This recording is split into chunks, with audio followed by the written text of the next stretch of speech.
¿Cuántas del mga mujeres na cree que debe tiene el new haircut o new look na nuevo año? Por eso aquí na un salón local na calle La Purísima, subido el número de mga cliente quien tamanda corta pelo. Según con un hairstylist si Vivian, na subido el número del día cliente, montón también el quien tamanda pinta pelo. In según este año, amo mga dark hair color como el dark brown y dark red.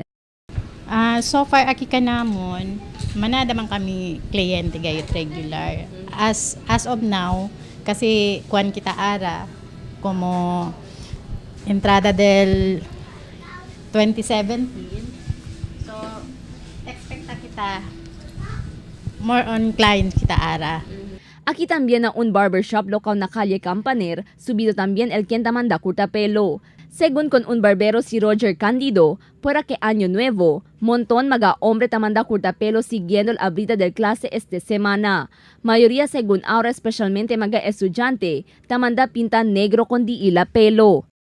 El mas mucho el hair tie di la ara, igual di vice ganda. Akal tamira ustedes sa mga alsa mga pelo, pino na costao. Igual como ansino mga pelo. Ansina ara mga new style.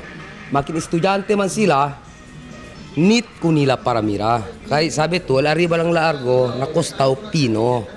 Fuera con este, entrada según el haircut este magatiempo por causa na subido número de magaquienta enderezan na pueblo.